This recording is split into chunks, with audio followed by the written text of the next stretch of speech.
দেৰগাঁওবাসী ৰাইজে আমাক বিধানসভালৈ নিৰ্বাচিত কৰি পঠাইছে। তেখেতসকলৰ আশীৰ্বাদৰ বাবে মই ধন্যবাদ জনাইছোঁ দেৰগাঁওবাসী ৰাইজক। আৰু ইয়াতে আজি মই প্ৰথমবাৰৰ বাবে আহিছোঁ।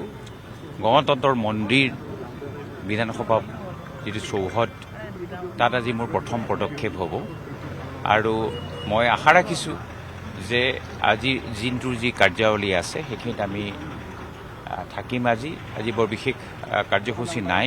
আজি আপোনালোকে গম পাইছে পুৰোটাম স্পীকাৰৰ নিৰ্বাচন হ'ব, তাৰপিছত বিধানসভাৰ অধ্যক্ষৰ নিৰ্বাচন হ'ব আৰু সদস্যসকলে শপত গ্ৰহণ কৰিব আৰু শেষত অধ্যক্ষক সম্বৰ্ধনাৰ এটা কাৰ্যসূচী আছে। এইখিনিতে আজি দিনটো আহিছে কম আহিছে, কাৰণ আপুনি মেক্সিমাম 5জন মানুহকহে পাৰিব ইয়াতে একমোডেট কৰিব। সংখ্যা বহুত বেছি। মোৰ সমষ্টিৰ পৰা 5জন আহিছে, কিন্তু 2জন আহি দেৰিকৈ পোৱাৰ কাৰণে তেওঁলোকৰ মানে আই কাৰ্ড উলিয়াব পৰা নগ'ল। 4জন আহিব। মই সংস্কৃতত শপত ল'ম, সংস্কৃত ভাষাত শপত ল'ম। আৰু পৰিয়ালৰ মানুহে যে নাই অহা, মোৰ ল'ৰাটো আহিছিলে কিন্তু দেৰিকৈ পালেহি, কালি ৰাতি পালেহি। কাৰণ আজিকালি আই কাৰ্ড ওলাবলৈ বহুত কিবা কিবি প্ৰচিডিউৰ থাকে, সেইখিনি সম্পূৰ্ণ কৰিব পৰা নগ'ল। কিন্তু দেৰগাঁৱৰ 4জন আমাৰ কৰ্মী আহিছে, তেওঁলোকে আজি বিধানসভা প্ৰত্যক্ষ কৰিব। দীৰ্ঘদিন ধৰি দলৰ সাংগঠনিক কামত ব্যস্ত আছিল, কিন্তু প্ৰথমবাৰৰ কাৰণেহে বিধানসভালৈ আহিছে।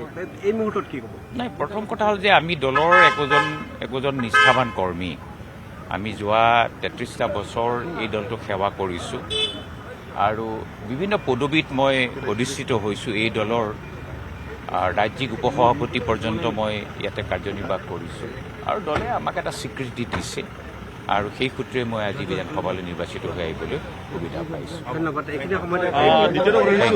এইবাৰ সদনৰ মজিয়াত এখন পৃথক ছবি দেখিবলৈ পোৱা যাব আৰু সুস্থ এটা ৰাজনৈতিক বাতাবৰণৰ লক্ষ্যৰে সকলোৱে আগবাঢ়িছে। হয় হয়, ইয়াতে চাওক, আপুনি জ্যেষ্ঠ আৰু নবীন তেওঁলোকৰ এটা সমাহাৰ হৈছে। এইবাৰ যথেষ্ট সংখ্যক বিধায়ক নতুনকৈ নিৰ্বাচিত হৈ আহিছে আৰু জ্যেষ্ঠসকলতো আছেই। সেইকাৰণে মই ভাবিছোঁ যে এইবাৰ বিধানসভাখনৰ যিটো কাৰ্যপন্থা বা যিখিনি কাম কাজ চলিব, এই খুবেই ভাল হ'ব।